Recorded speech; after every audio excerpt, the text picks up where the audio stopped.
They were not ready to face the enemy face on. Remember, these are just ragtag people. Even though they're going out in ranks, even though they're 600,000 men strong, but they were not seasoned soldiers. They had been slaves in Egypt. Their physically body may be strong because as a slave they worked hard, but yet here you see they were not an army, and God knew that if they go by the main road, they will encounter some things that they are not ready to face. Isn't it amazing? God knows our strength and our weaknesses. If He's going to lead us, He has to know where we are, who we are, what we are. I remember a long time ago in the States when they used to have the cattle drives. And I watched a lot of Western movies in my growing up years, and I loved those cattle drives because there was always fighting in between and cattle rustlers coming and all that. But what was interesting in some of the movies that I still remember, where the guy would look over the stock and said, I don't know if the stock is ready to make this long trek, as they were taking them to be shipped to the big cities and all that. And I always remember them. I don't know if the stock is ready to move at this pace. And as I came to this passage, not that these people were cattle, but God knew what was in them. And so He would lead them in a very different way. So we see that God did not lead them by the way of the land of the Philistines. Although this was near the coastal route where Manasseh was known as the way of the sea, it was the easiest route to get from the point where God wanted them to go.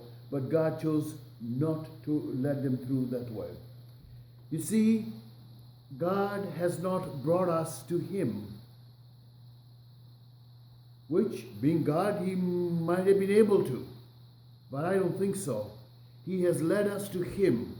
His church in the 21st century is led to God through His Son, Jesus Christ, who said, I'm the way, the truth, and the life. Nobody comes to the Father but through me. So you can see from history how God will lead His people. You see, God knows the way out. Many a times when you and I run into problem and it seems to be so big, so huge, it covers us, and we cried and said, I don't know what to do. If you are a Christian, if you are a believer in the Lord Jesus Christ, believe me, you can turn to Him and say, God, show me a way out. And He always will, because He knows what you're made of. You see, it would have been easy for the Israelites to think that via Maris was the way to go. I mean, come on, there's roads there. Easier to walk over a paved terrain than to walk over rugged rocks and all that. So the people would have said, this is the easy way to go. It had good, easy roads, the shortest distance. It was a trade route, so food and water could be bought. But the dangers were far too great. Even though they could not see them, God could. And that's why I remind myself, God has a way out. Even through this pandemic, a time of this pandemic and the uncertainty it's bringing, for you as a believer, for me as a believer, God has a way out. So instead of fearing, we need to be trusting. You see, it was interesting to see that the dangers were great and the children of Israel could not see that. The same applies to you and me. The same is true of our walk with God. A way may seem right to us, may turn out to be full of danger. We can't even think of. And this is why we need to walk daily by the Spirit of God in the truth of His Word, because He leads us by His truth and by the Holy Spirit. You see, in the same way, God would never allow us to face more than we are able to bear. He knows what we can handle. 1 Corinthians 10:13. He knows what we can handle. Sometimes you may feel completely pressed and squashed under, and I've heard some of you said, Pastor, this is a little too much. From your perspective and my perspective, from your vantage point of view and my vantage point of view, yes, it is too much. But it's not from God's vantage point of view. And He knows how much you can take. And you know, one of the things I've learned about difficult days, it is in those days God gives me the privilege, and gives you the privilege to trust Him even more. A good lesson that can be learned if you study through the book of Job. You see, following by the way of faith.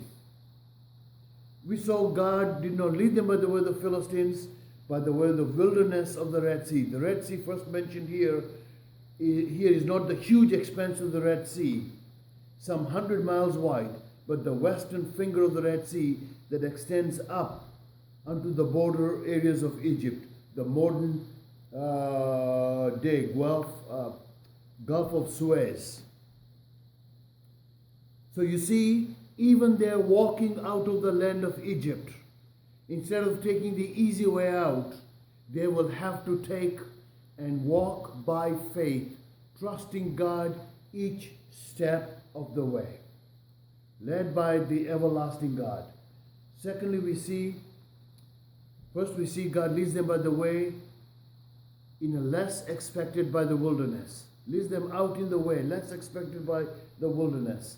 Secondly, I want us to see Exodus 13-19, the promise of Joseph fulfilled. Now, why does the writer throw this in the middle of all these things is very significant. And I want you to just capture that truth in your own heart today. Exodus chapter 13, verse 19. And Moses took the bones of Joseph with him, for he had placed the children of Israel under solemn oath, saying, God will surely visit you, and you shall carry up my bones from here with you.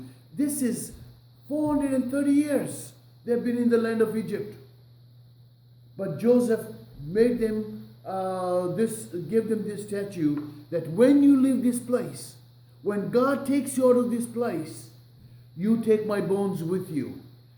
Think about the faith Joseph would have had in the people. They could change their mind. They said, we're not going to carry that extra burden of bones. Why should we? I mean, after all, it's just bones. But what was Joseph setting a mark for the children of Israel? He was pointing out to them God's faithfulness.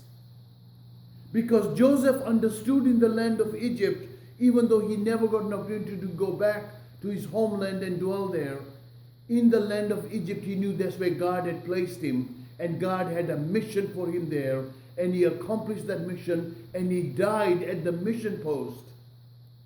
But by faith he knew that's not where that mission would end. God had something far more special for his people after having rescued 70 people because of Joseph being in Egypt. So you see, Moses took the bones of Joseph with him. In the great act of faith, Joseph asked that his bones be taken from Egypt. He did this because he knew that Egypt was not their final resting place, but God had a promised land for them. Can I say to you, brothers and sisters, Jesus gave us a promise. The problem is not the promise that God gave us. The promise is my faith to hold on to that promise. Remember, he told his disciples, I go away.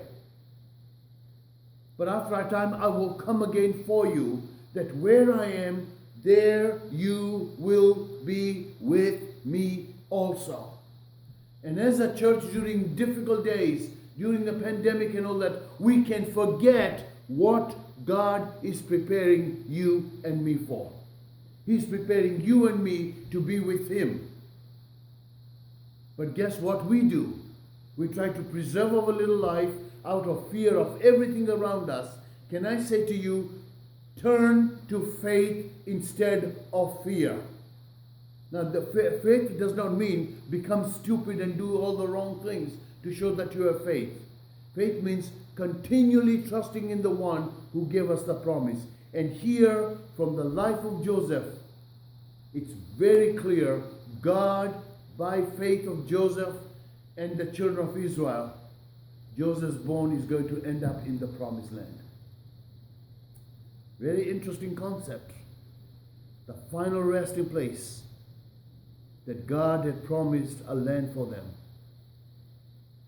So Moses took the bones of Joseph with him. Secondly, God will surely visit you, and you shall carry up my bones from here with you.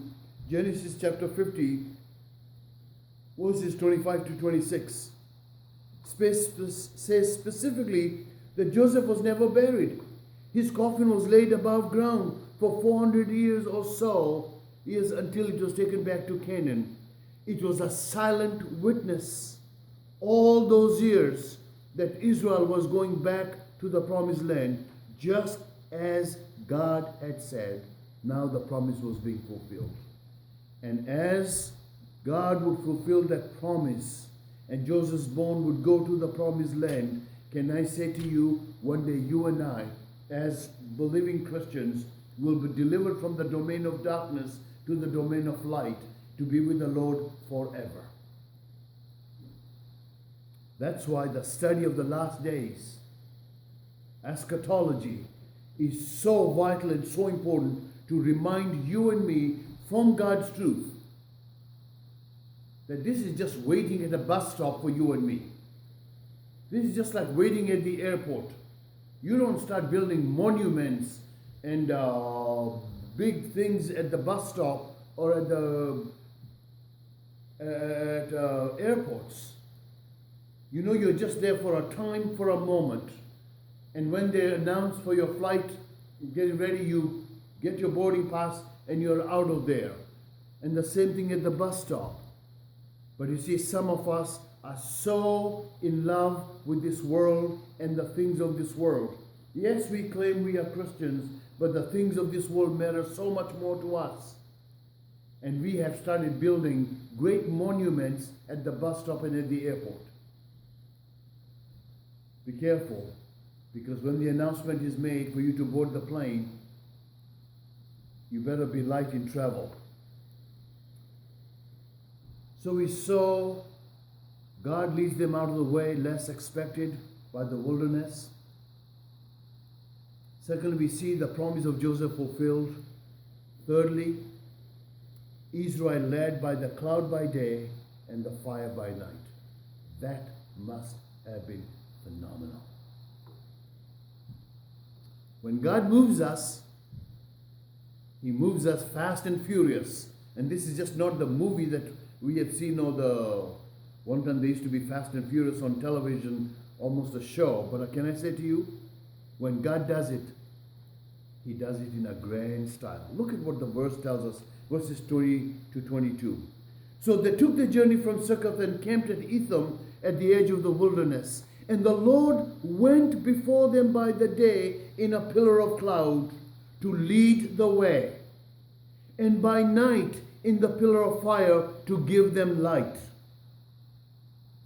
so as to go by day and night. He did not take away the pillar of cloud by day or the pillar of fire by night from before the people. Very interesting concepts here that we need to really grapple with as Christians even today. The pillar went before them like a pillar of cloud. You know, what more can you ask than this? God showed His presence to Israel in a dramatic way by giving them a 24-hour day assurance with a pillar of cloud by day and a pillar of fire by night.